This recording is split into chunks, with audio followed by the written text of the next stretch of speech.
Okay, I feel quite proud and privileged. I'm here in downtown Houston. I'm in the office of the District Attorney of our nation's fourth largest city.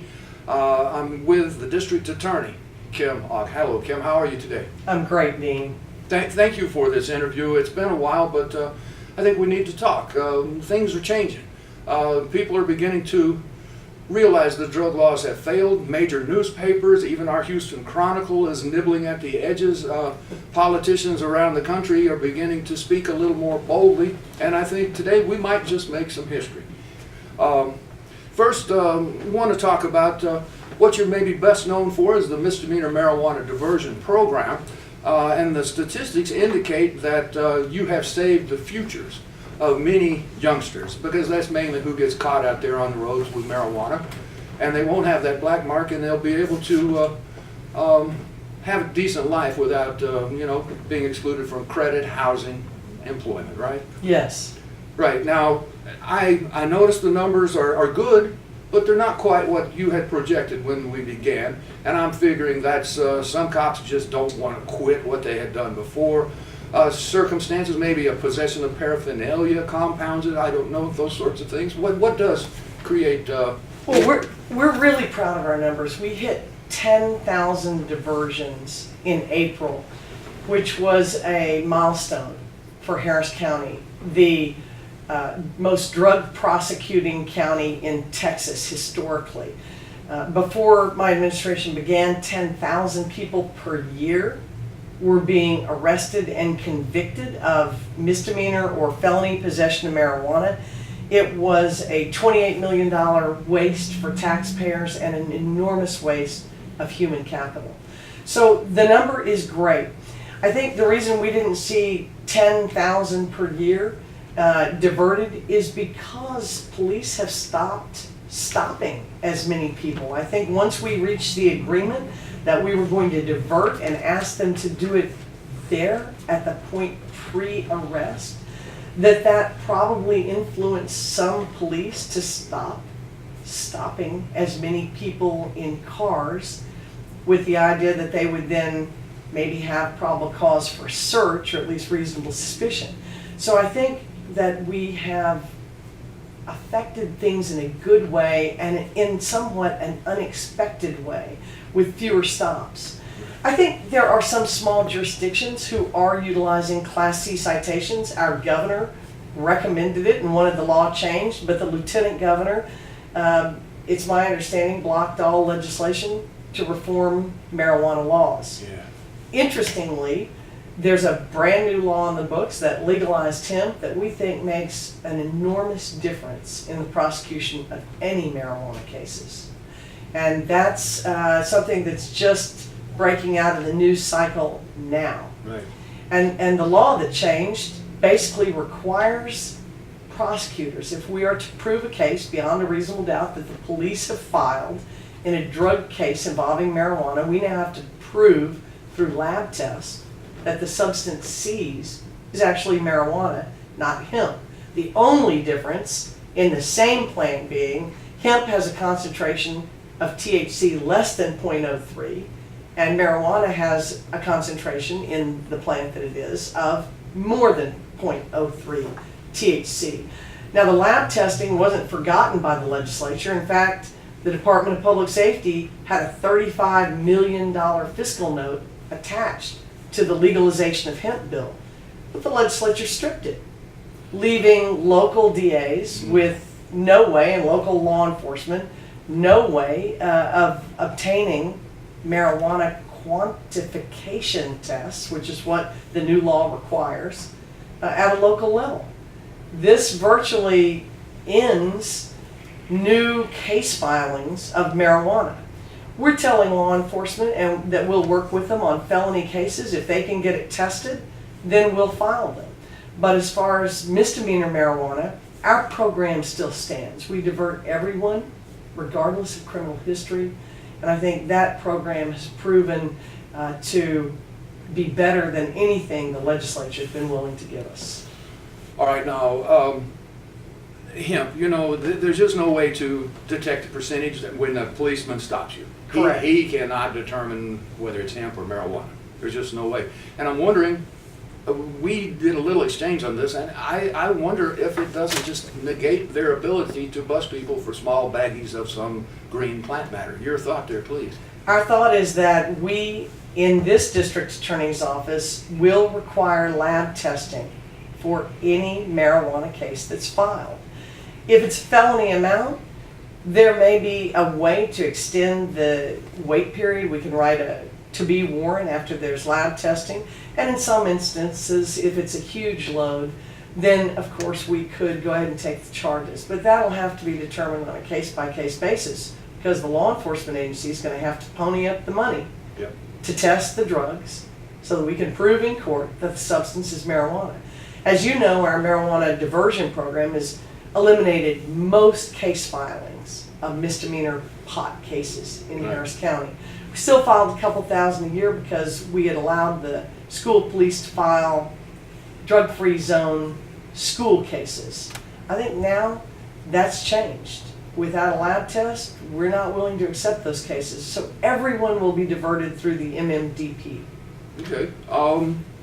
Now, can a cop, I don't care, so somebody just smoked a hemp cigarette in their car, and a cop pulls them over, is he going to have the right to search that car? I smell marijuana, as always? That seems, to me, unconstitutional. Your thought? Well, Dean, not only are you ahead of your time, but you're a man who, is maybe in the wrong profession. Maybe you should have been a lawyer, because I think that's the issue of the day. Does the smell or odor of marijuana emanating from a person or a car still remain reasonable suspicion for the policeman to search for that drug or anything else that he might find? And I think that's going to be litigated in Texas courts across the state. Okay, I'm going to change the subject some here. I'm seeing Facebook posts, some ads and such on, and talking about your request for more prosecutors as suspect, that you're wanting more conviction, seeking more time. But I wonder, is that not just sniping by some of your future opponents? That's just sniping by current opponents. And there's always haters out there who will find fault with everything we do. But in truth, we are the poorest funded among the largest agencies in the country. We have the lowest level number of prosecutors and one of the higher numbers of cases. We believe that it takes people to help people, and that when lawyers are afforded the time they need to evaluate an individual, the evidence against them, and the effect that the case disposition will have on the community, that we'll have more diversions, not more prison sentences. And when it comes to investigations of police shootings, environmental crimes, rape, robbery, murder, I think everyone in the community agrees you need a sufficient number of lawyers to do our job, to prosecute those investigations fairly and successfully, so that we can help keep our community safe, because after all, that is what people expect of their district attorney. No slapdash district attorney. I like it. Well, not for violent crime. I mean, No. I don't think anybody would agree to that, but the critics don't seem to distinguish. They just paint with a broad brush. And I think it's become a referendum that paints the issues falsely. It encompasses some belief that more prosecutors are just bad. And I think that's the same kind of narrow-minded thinking that we're trying to eliminate. Well, I think you're doing a great job thus far. Those same people, they say that you have yet to do away with so many bail bond requirements.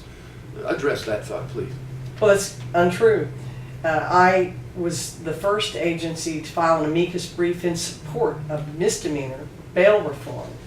The problem is we have violent felons being let out on low bonds or PR bonds without any conditions to protect their victims or other potential victims in the community.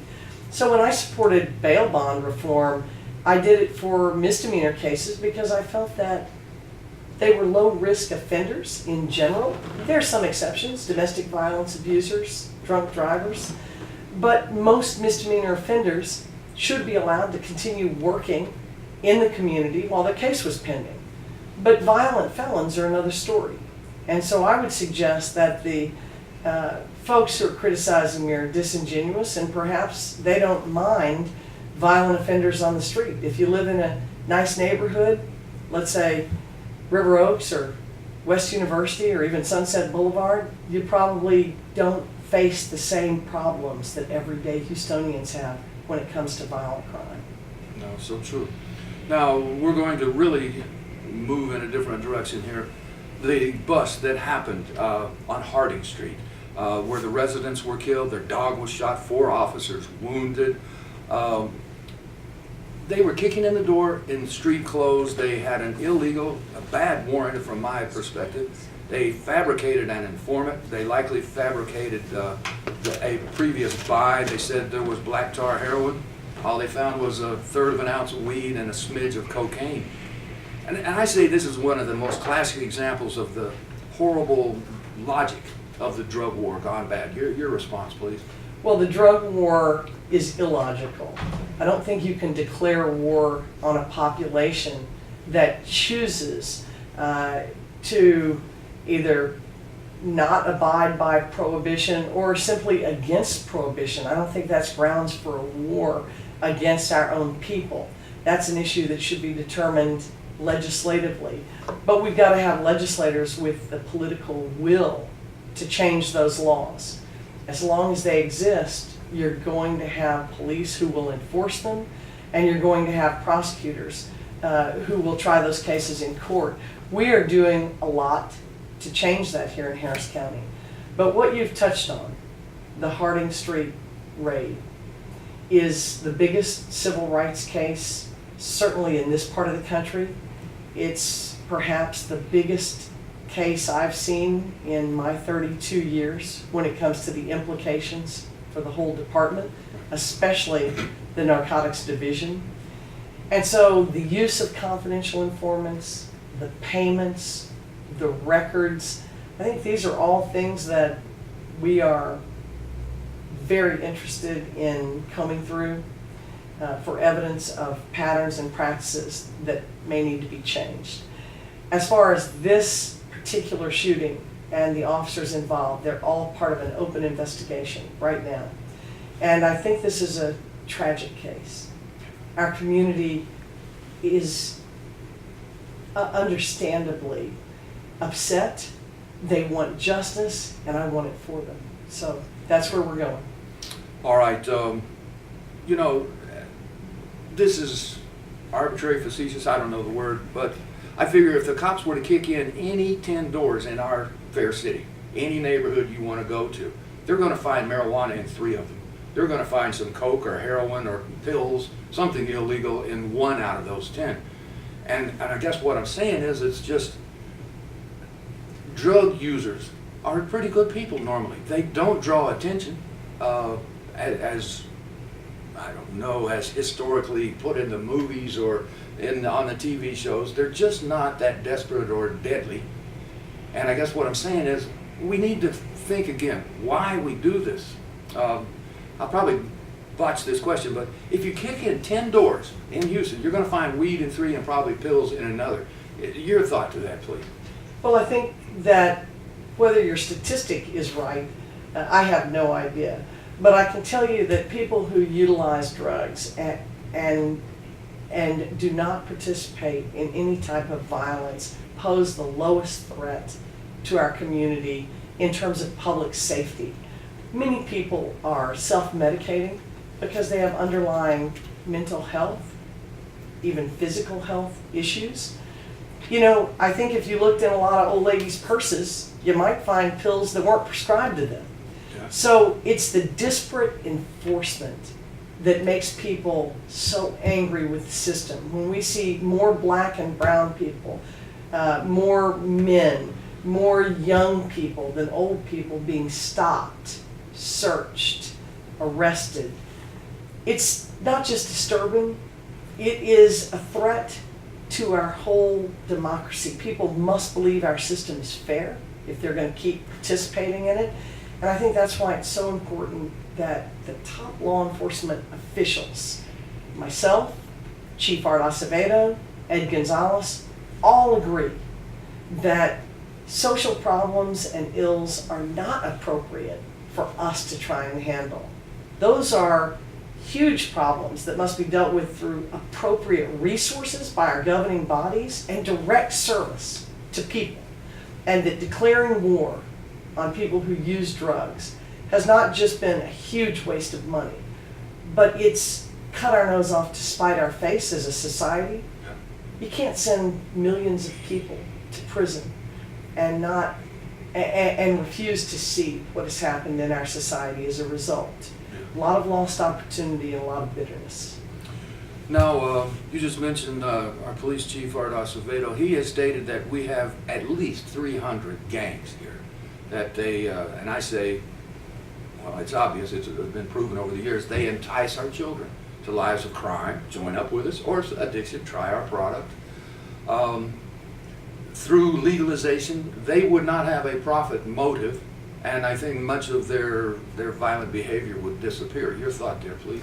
That the regulation of drug sales in states where marijuana is legal has not yet been correlated with a decline in violent crime, but I believe there's room in research to absolutely analyze whether legalization with appropriate regulation is in fact a way to lower the crime rate. I really can't answer that question without evidence. Okay. But my gut tells me that when you remove a huge profit making product from the black market, you put it in the regular marketplace, you regulate it, that while it won't eliminate gangs because they're going to find something else illegal to do, you would take a huge chunk out of their profit margin now. Yeah. And it would disrupt their criminal and violent activities in a way that I think could only be helpful to our society. I think there is a means to kind of prove what I was alluding to. I went to Portugal last year. I got to sit down with the European Monitoring Center. They had asked me to come speak to them. I got no respect in the USA, but I was respected in Portugal. I got to meet Dr. João Goulão, the, in essence, drug czar of Portugal. And they stressed to me that once they decrim all drugs, 5 days, you can have a 5-day supply in your pocket, you won't be arrested. That the violence has gone down, the overdose has gone down, the acquisition of diseases has gone down. It has made a major impact. And it kind of reminds me of the situation where every state, every jurisdiction, if they're considering marijuana, they want a new study, as if the first 10,000 were not enough. Respond to both of those, if you would, please. That we've had enough studies to choke a horse in this county and this country. Yes. And while we continue to need data and research and institutes that are credible to deliver the message to the public, I think most of us in law enforcement can see the futility that this war on drugs has bred. And when we look at other countries, the only thing I caution is that gun laws are quite different there, especially different than Texas. And that while firearms are readily accessible to people who are trafficking drugs or humans or stolen merchandise on the black market, that we're going to continue to see violence. But when we can disrupt them through taking away a major commodity, that seems like a promising strategy. And I look for our state and our local government to embrace some of the strategies. I think MMDP was a start. It was a great start. Let's see here. Just that much. Okay.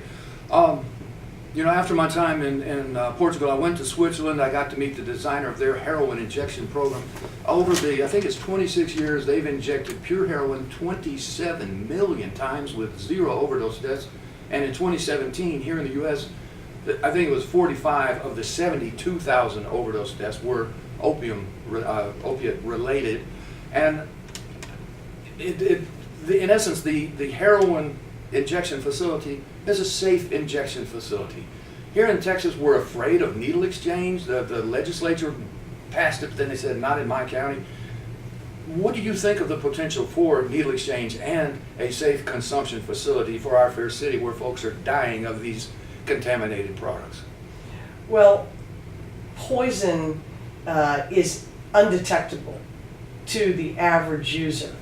So pills that are being pressed in the black market contain fentanyl, prophenol, all kinds of deadly substances that are toxic.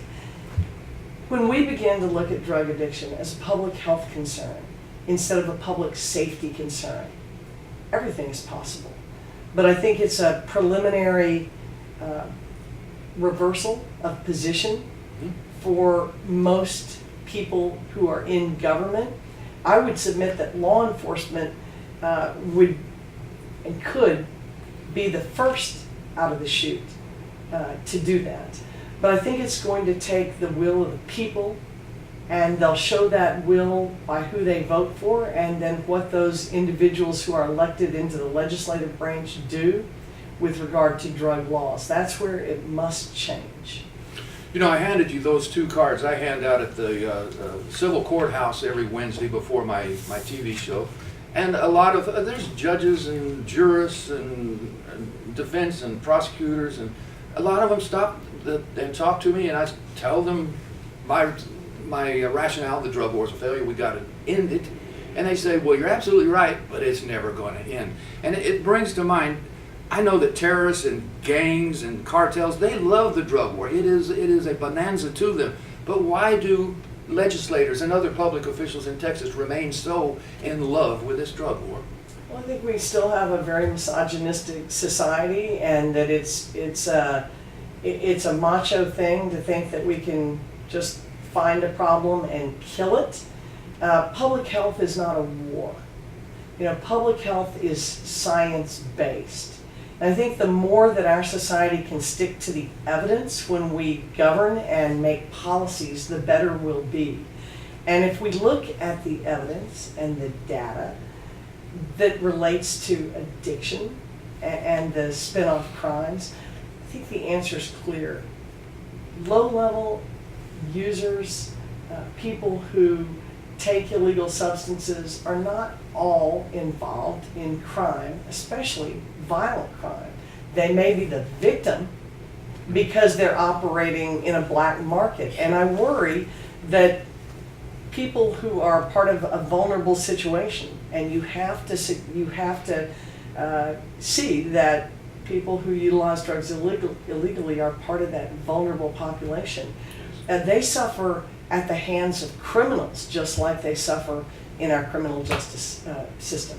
No recourse to the law they have, though. There's no way for them to report the crime against a drug. Well, they do, but it lends itself to credibility problems in a court system where the baseline is that drugs are bad, ergo drug users are bad, and not credible. I don't think the evidence supports that at all, but I do think that that is a prevalent problem in criminal justice when people who are using drugs are killed by those drugs, or when they're harmed or killed by people trying to rip them off in these black market situations. So I want to stop that, and I think one way is through this MMDP program. We also divert all of our crack and meth cases, as many people as we can, into court-supervised programs where they come out without a conviction. We hope that just gets them out of the black market situation. We think it makes them safer and healthier. And what they do after they're off that probation or court-ordered supervision is often quite different and better than what they were doing when they got arrested. That's a wonderful thing. Just a couple of days ago, Cory Booker, was chastising Joe Biden for his being the ramrod, if you will, for our nation's more severe drug laws, asset forfeiture, and Joe hasn't backed down, but it reminded me of the reluctance, the recalcitrance of these officials. I've been saying for years that those who made their bones in the drug war, and this kind of ties into what we were talking about before, are so reluctant to admit they were wrong for fear of losing stature and re-election. and it's tough for them to back down. We addressed this, but you know some people who were zealots at one time, maybe that have changed their minds, and how do we smooth things over for them, allow them to step forward and admit they were wrong, or at least point us in the right direction now? Well, to your point about politics, I don't make endorsements, even in the presidential primaries. Right. But I will say that having been around in the 80s and 90s, having lived here in Houston all my life, with short exception, that we lived through some very violent times. We once had a murder rate that was over 700 per year. That's 700 people. There was a lot of violence on our streets, and times were different. Sure. Responses were 1980s and 90s responses. It's easy to kick back in 2019 and say, oh, well, they were wrong. I think it's more realistic to say these were the answers that government came up with at the time. Some of those answers panned out, some didn't, but we want to do it differently in 2019. So I don't think to be right now, others had to be wrong back then. I just think it's important to remain flexible, open-minded about how we govern and are governed, and to continue participating in our system. Because if you don't, you have no voice. And I think that is a travesty. Okay, I got a couple of questions left for you. Would it make your job easier if we decide to once again judge people by their actions, like we used to do before this prohibition, rather than by their possession of a pill or a powder or the cigarettes they smoke? Wouldn't it be easier? Yes. I've often said that I think where our community and law enforcement became so divided, other than along racial lines, which it certainly was when Nixon declared war on the American people and called it a drug war. I think that communities of color were clearly over-policed. We know that young people were targeted, and we know that this bred an enormous organized crime problem that we haven't suppressed yet. And so I think that the divide, other than the racial divide, which was there, really began back in '72. And that it's important with the living in a time of limited government resources that we take our focus and we put it on the violent actions of people.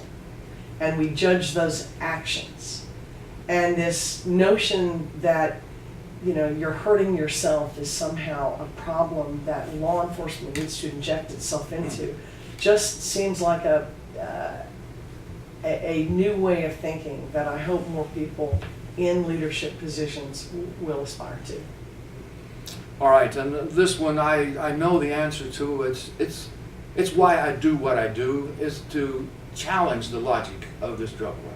And I want to ask this question of the drug czar himself, of the U.S. Attorney General, of Dan Patrick, of Governor Abbott, any of them.